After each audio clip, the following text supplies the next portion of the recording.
বাবা সুমন, এই ব্যাগে কিছু ভাগ করা মাংস আছে, যার একটা তুমি তোমার ফুপুকে দিবে, একটা তোমার খালাকে দিবে, একটা তোমার নানিকে দিবে, আর একটা তোমার বড় চাচার বাসায় দিবে। জি আব্বা।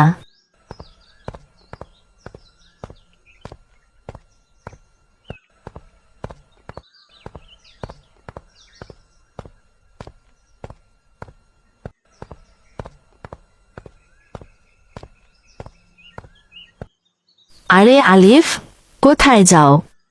মা আলু কিনতে দোকানে পাঠাইছিল, তাই আলু নিয়া বাসায় যাইতেছি। ও, আলু দিয়ে মাংস রান্না করবে আন্টি? না, মা বলছে আলু ভর্তা বানাবে। আলু ভর্তা? তাও আবার ঈদের দিনে? আমরা তো গরিব, কোরবানি দিতে পারি না, আমাদেরকে আর কেই বা মাংস দিবে?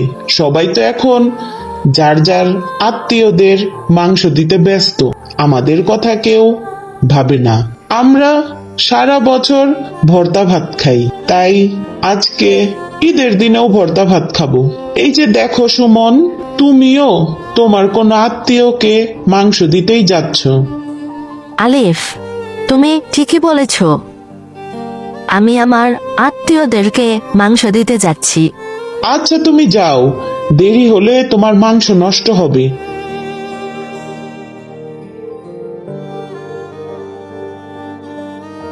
কিরে বাবা, মাংসগুলা সবাইকে ঠিক মতো দিয়ে আসছো তো? হ্যাঁ বাবা, দিয়ে আসছি।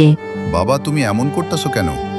বাবা, রাস্তা দিয়ে যাওয়ার সময় আলিফের হাতে দেখলাম আলু। আলিফ দোকান থেকে আলু কিনা বাড়ি যাইতেছে। আজকে একটা ঈদের দিনেও ওরা আলু ভর্তা দিয়ে ভাত খাবে। আব্বা, আমরা তো জানি কোরবানিতে গরিবদেরও হক আছে, কিন্তু আমরা তো প্রতি বছর শুধু আমাদের আত্মীয়দের মাংস দিতে ব্যস্ত থাকি। কিন্তু আব্বা, কোরবানির মানে তো গরিব অসহায়দের মধ্যে মাংসের ভাগ করে দেয়া। আর কোরবানির মাংস যেন ওইসব লোকই পায় যারা প্রকৃত হকদার, যারা কোরবানি দিতে পারে না। বাবারে, তুমি তো একদম ঠিক কথাই বলছো। আমরা প্রতি বছর ওইসব আত্মীয়দেরকেই কোরবানির মাংস দিয়ে থাকি যারা প্রতি বছর নিজেরাই কোরবানি দিয়ে থাকে।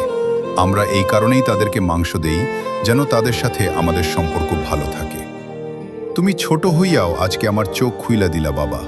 এই নাও, এই মাংসের ব্যাগটা তুমি আলিফদের বাসায় দিয়ে আসো। ঠিক আছে আব্বা।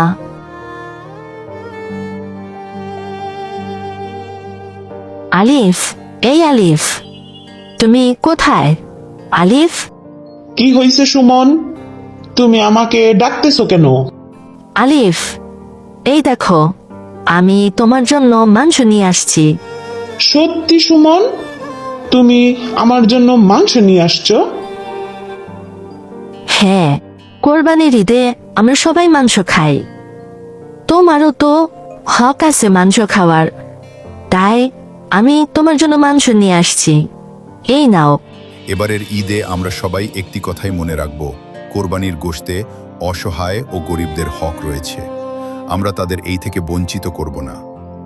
ঈদের আনন্দ তখনই পূর্ণতা পাবে যখন ঘরে ঘরে সবার মধ্যেই আনন্দ পৌঁছে যাবে। আসুন আমরা সবাই এবারের কোরবানিতে ওইসব মানুষদের মাঝে মাংস বিতরণ করি যারা সারা বছর ঈদের এক টুকরো মাংসের জন্য অপেক্ষা করে। সবাইকে ঈদ মোবারক।